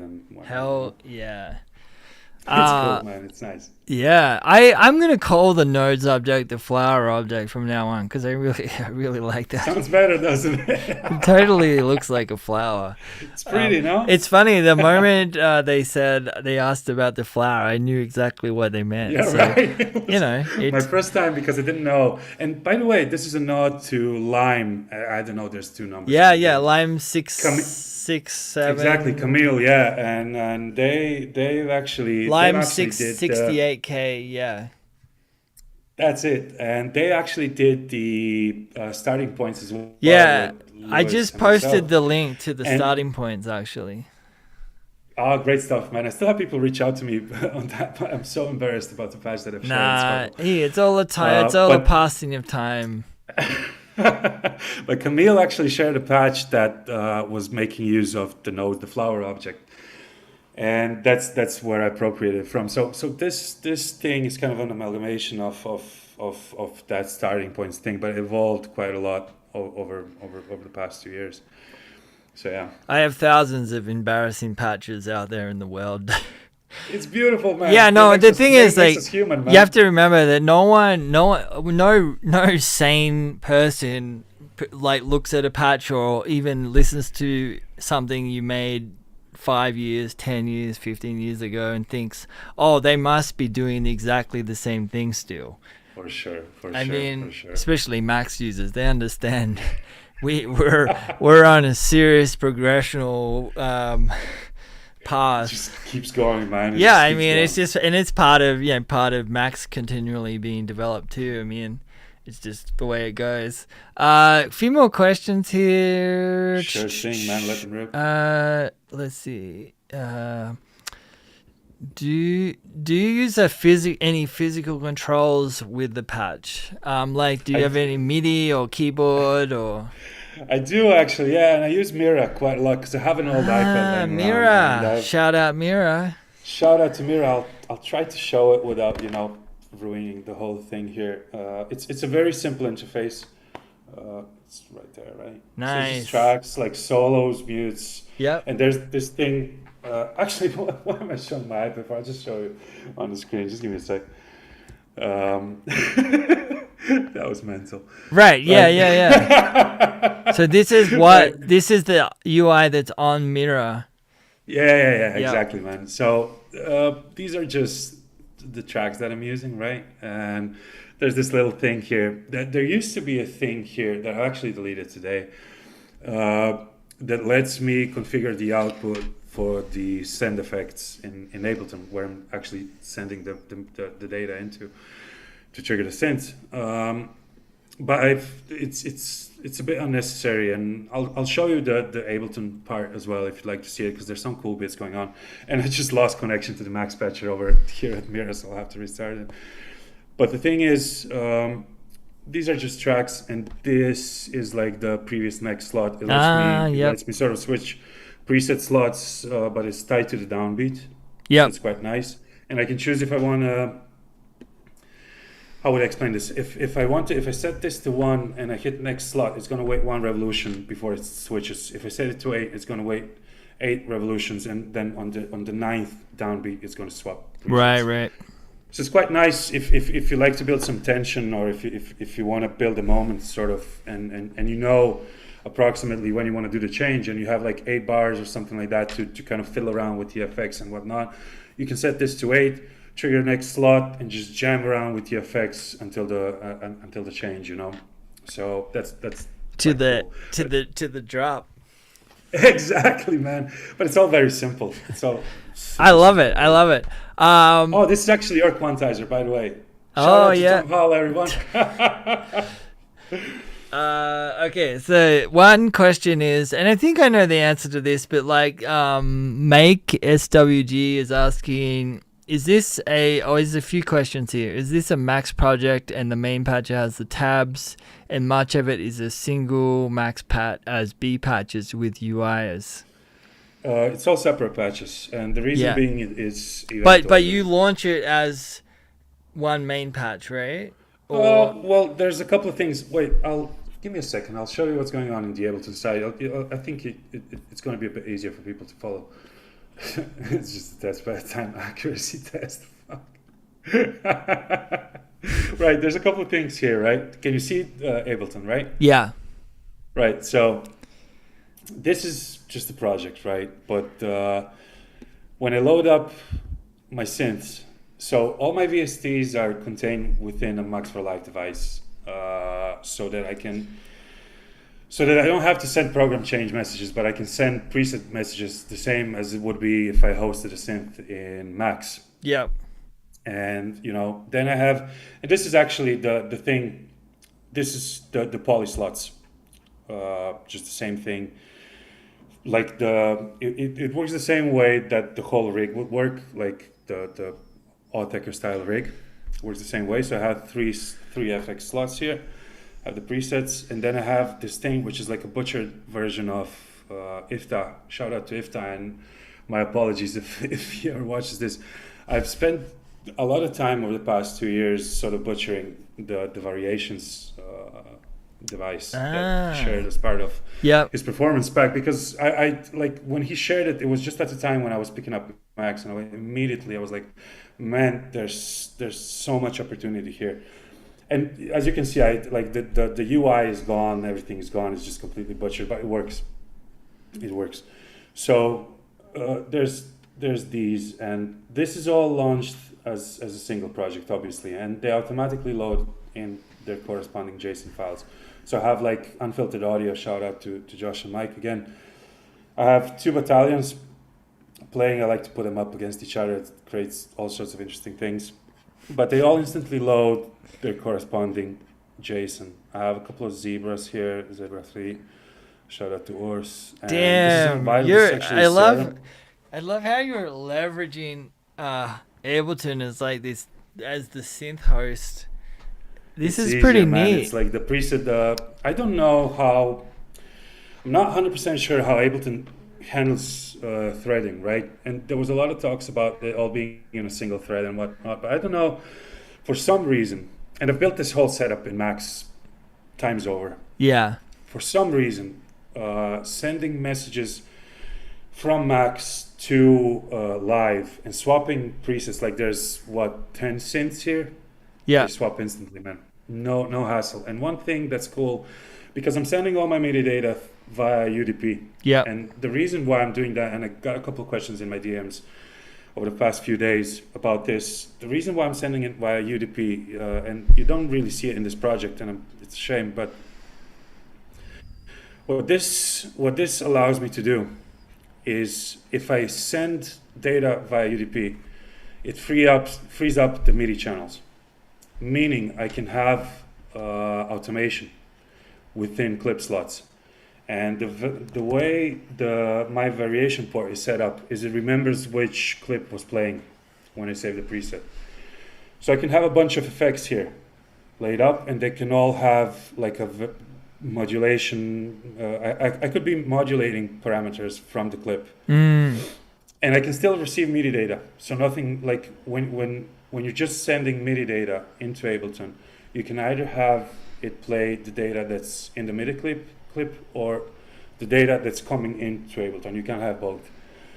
So the way to bypass that and still keep the modulation going is send the data via UDP. And when I send the data via UDP, I can save a bunch of modulation envelopes within the clips, which is just insane because I can save. I can use a bunch of stock devices like here,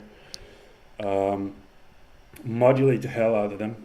Do all sorts of things, save it here, and it's going to save the clip that was playing at the time, the modulation that was playing at the time, the devices and their settings and everything. So it's like it opens up like it's something that I still have to grow into.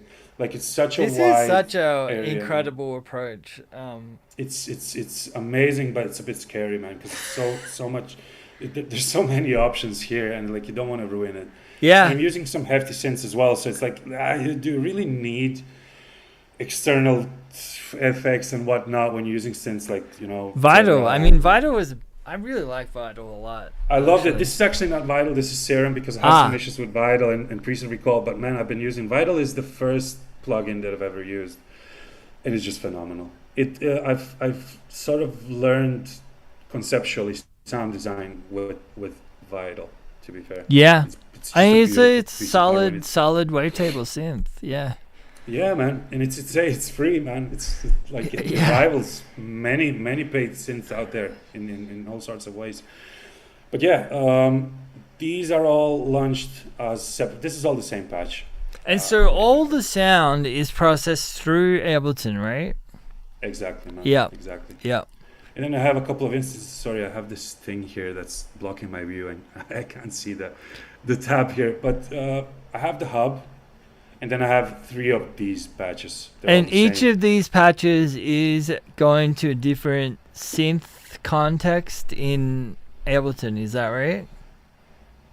Something like that. This UDP ports. Check synths. That determines where it's going. But each trick, because each step can have one of 8 tricks, right?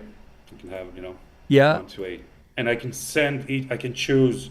I can send trick 1 to UDP port 128. I can send trick 2 to UDP port 500, whatever. So I could reasonably make whole tracks with just a single instance of this, because I can sequence up to 8 synths with actually. This is absolutely nuts, but in the best way possible. I love it.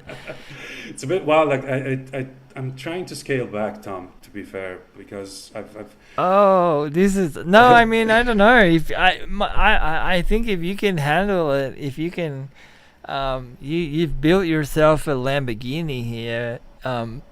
I was, oh man, I can't believe you used that reference. I don't have much hair, but the little I hair, you feel can't like see it. There is some, maybe even closer to something like you've built a Lamborghini, but you've put a Bugatti engine in it. I used the same reference. I was saying to my fiance the other day, like, this is our living room, and she's generally in the room with me, but and she can notice when I'm frustrated. And a couple of days ago, I was really frustrated, man. She says, "What's going on, man?"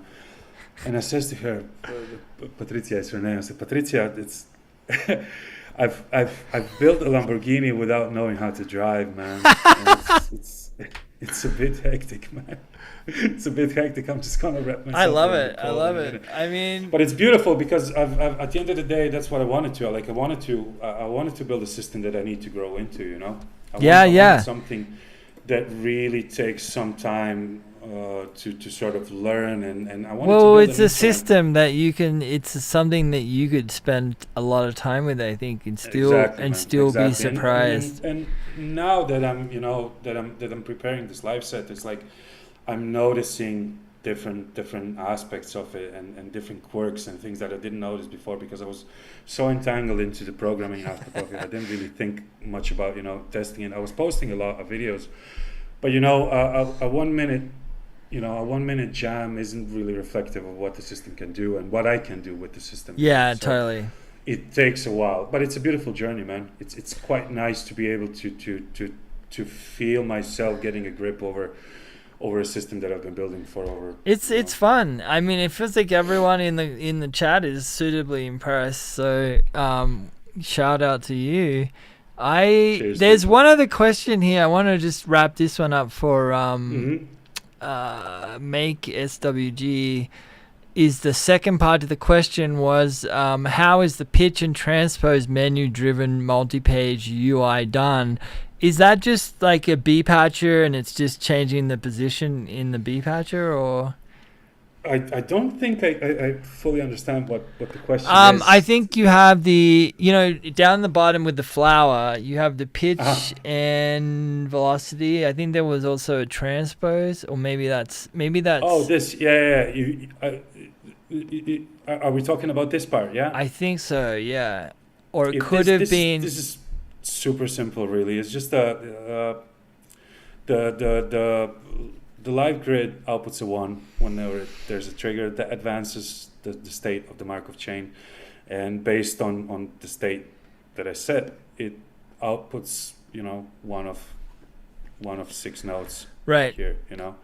So it's super straightforward in that regard. You know how you switch pages, right? That's yeah. Oh, I have. like you're just moving the UI location of the B patcher, right? I didn't really like doing it that way. Oh, okay. I'm curious to know. I'll show you, and I'll probably have to boot up the page, the patch again after it, because I'm using a preset external that gets a bit buggy. If I have my patch open in presentation in one window and I crack it open in patching mode in another window, or are so you have to, okay? But I'll show you my approach to pages, right? So let me just check where it is. There's quite a few things going on here, right? So this is what controls the pages, and I'm not using any duplicate objects. I'm not using anything. I'm just using autopattern to sort of. I'm using autopattern and dict to do that, and I'll show you how. Just give me 1 sec. What's a good thing to open up? This is a trick bag, right? So there's a bunch of things here, but the way I'm approaching this, and I wonder why. Oh yeah, there it is. So this part here is what does the paging, right? So there's an auto pattern in each B patcher, and there's a sub patch that has a bunch of dicts, 8 dicts. Each represents a page. I know you can do it all in one dict, but it's just for visibility purposes, because I'm only ever storing one page in a single dict. So if I want to save a page, I choose which page I want to save the current states of my patch to. I bang it, and it saves all the states from each B patcher has this. So each B patcher in my patch has one of these setups. Okay. Right? And this pulls the data from. So it's when I bang it to save the page, it sends out a get state message to the autopattern. It outputs all the states, and it saves it to the corresponding dict. Yep. For that B patcher, and it does that across the whole patch. So rather than because it doesn't work. I tried it, by the way. I tried having pages with offsetting. Yeah. Offsetting different UIs, and it's just oh man, it gave me so many headaches. To be fair, this is a way that works. It worked beautifully, and I'm happy to share this as well if anybody's interested in. It's almost drop in. You take this part, you drop it into a B patch, you set up a couple of things in your top layer, and it works. It's really, really good. But it took me a long time to figure this out. And it's actually one of the ABL objects I've opened up. There's a thing in the ABL objects. Again, coming back to the roots of what I do with Max, it's like I've opened up the ABL objects, and there's a thing that allows you to copy the states of the parameters from the ABL objects and paste it to a different ABL objects within your patch. And it does that in a way where it takes the data from the pattern storage, blah, blah, blah, blah, blah, and then allows you to paste it into a different patch. Sort of, I took that idea, scaled it back a bit to work on the basis of a B patcher, and implemented the dicts in order to extend the pages. So it's essentially, it's really simple. It's just a get state message to autopattern, which then sends all the states into a dict that's corresponding to the page to which I chose to save it. But the thing is, there's quite a few event ordering issues that I was running into. Things loading or saving before one another, things overlapping. There was a big one where I would recall a preset, but it would recall twice, because it would recall the preset from pattern storage, and it would also recall the page states from the dict. Right. I had to build all this. This is the gating mechanism that I built in order to prevent that. Sort of, it's a bit much to get into, but it took me a couple of months to get right. But it works. So yeah, to answer your question, it's just a couple of dicts that store parameters, and then nice cycle through those. So Marko, pretty quick. Yeah, I think let's switch to let's have a jam for a bit.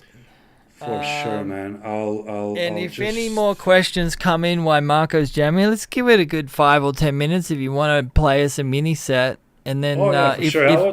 That's sort of what I was planning. And if any questions come in, I'll ask you before we wrap up. Sure thing. So hang in, folks. Marko's gonna give us a little set. Mental, man. I just have to move because I don't. Yeah, cool. Right. I might even mute myself, so there's absolutely no chance of feedback. You're amazing, man. And let it run. So this, and let me just set things up. All right, folks. It's a bit of a hassle. Lock in. These patches, it takes a minute to set them up. But once they're set up, and this was just purely cosmetic. Anyways, let me just crack this one up. Blah blah blah. See if everything's there. And once it gets going, folks, let me know how the level is. I can always tweak it, or Marko can tweak it. I'm gonna mute myself and gonna turn off the video for the moment and just let it rip. Let it rip. Actually, Marko. Tom, let me ask you a quick question. If I mute the audio, will you still hear the output of if you mute your mic, it should be fine still. Great. See you in a couple of minutes, right? Yeah, let's go.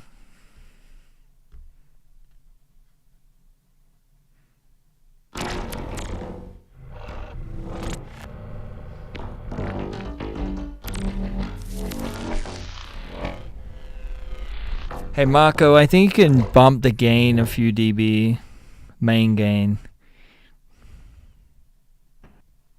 Yeah, sure thing.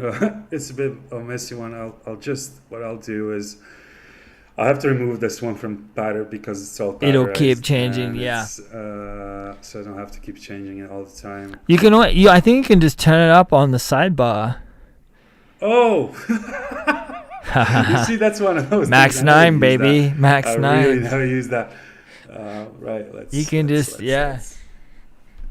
listen. Yeah, there you go. I'll crank it up. That's good. And you just let me know if it's how it's Yeah, working. and likewise, folks, if tell us how the volume is in the chat. I'll keep tabs.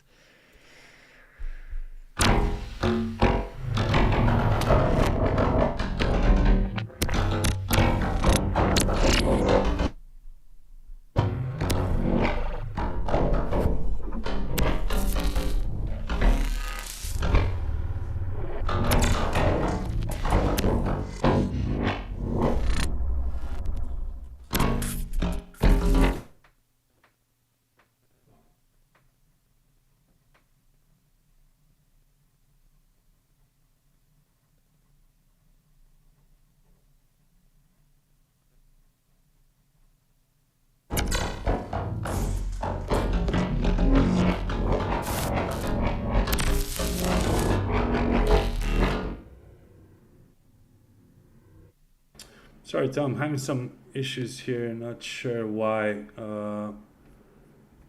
If that's okay with you guys, I'm just gonna boot the patch up again. I said that there might be some issues because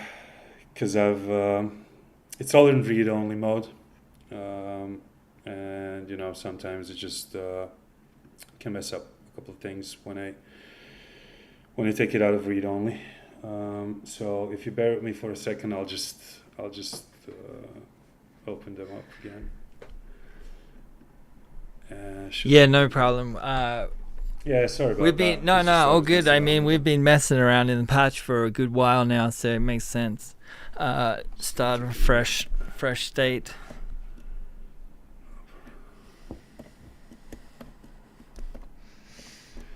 Yeah, that's one of the things that I found. It's sometimes if I leave it on for like a good bit, it can start bugging out. But, It takes on a life of its own. Yeah, man. That's it totally does, it does take a while to happen. To be fair, I recently have been doing really long sessions, and I mean like 10 hours or something like that. So it's quite decent in that regard that it doesn't really crash that often, and it doesn't really start bugging out until I've really forced it, open. But yeah,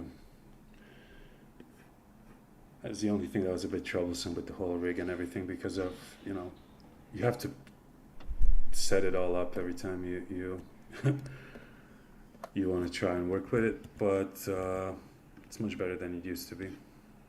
Right. Let me just check. Yeah, that's all set. That's great. Let's crack this up. Cool. All right. Audio is on. Let's crank that up a bit. Right.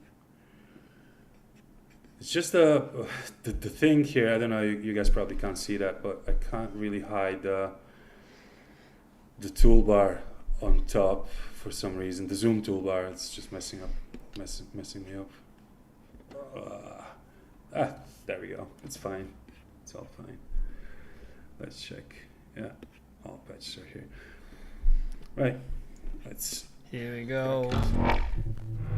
There we go. I'm just gonna mute myself now.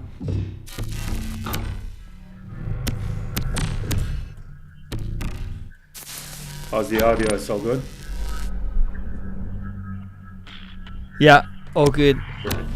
Great.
There you have it.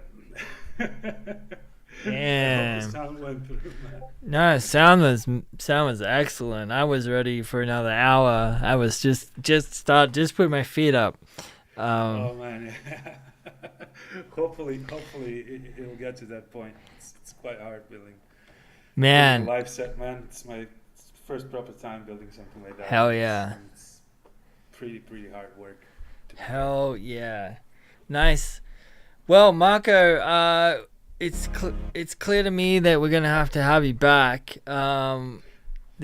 There's so much we could talk for Pass the many. job interview. That's We could pass many. We could definitely talk for many more hours for sure. Um, I This has been a great crew of folks that we've had on board. Oh, I Everyone, can't wait to pick the chat yeah, afterwards, man. yeah. I'm quite interested. It sounds like everyone was locked in, and we're probably just like me, wanting more.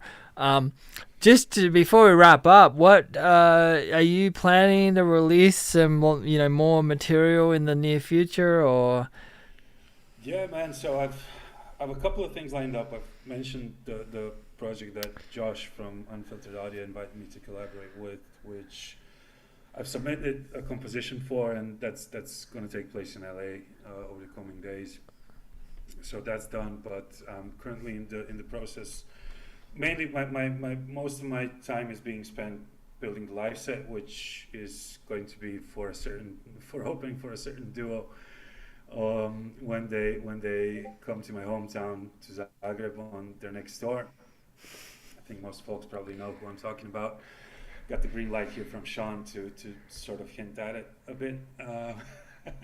Hell yeah, folks! Did you hear that? Super ecstatic for that. You know, it's such a big opportunity to be given, and you know, I want to make sure I do right by them, and you know, the thing is that the whole event is taking place in the first club I've ever stepped foot into, and a club where a number of my very, very close friends worked in over the years and have spent a lot of time in. So I've definitely played a big part in shaping my sort of trajectory, I would say. And you know, after moving abroad for 10 years and not being here and not really being in touch with the scene and whatnot, and changing so much as a person, you know, I've moved from Croatia just before I entered my 20s, and I'm 31 now. So it's been quite some time, and quite a few things changed. Yeah. So it's quite nice to be able to go back to that place and sort of be able to present a body of work, you know, that sort of, you know, I don't know, complements the whole 10 years of development as I suppose a human being, and to be able to do it alongside people that I really and sincerely admire, you know, regardless of music. You know, I have a deep admiration and respect for both Sean and Rob.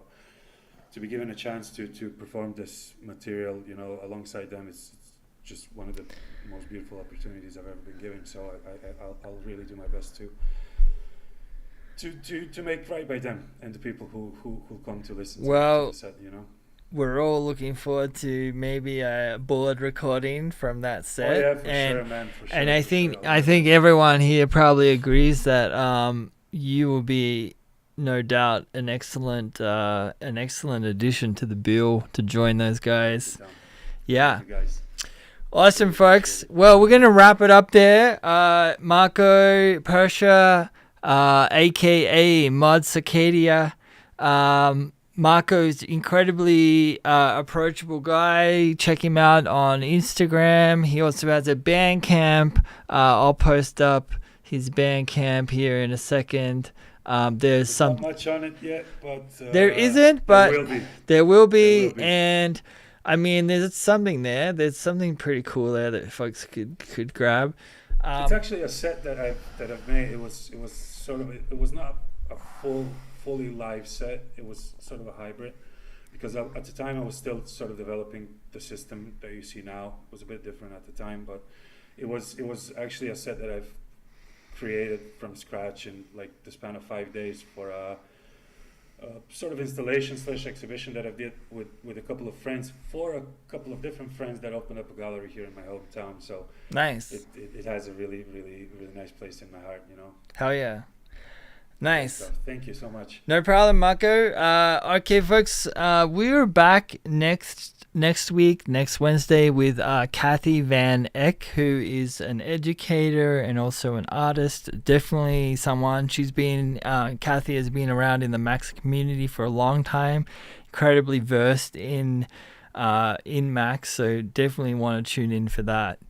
So we'll be back here next Wednesday, same time, same bat channel.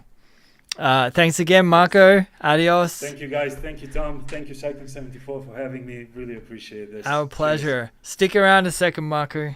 Yeah, for sure. Man. All right. Sure. Bye, folks.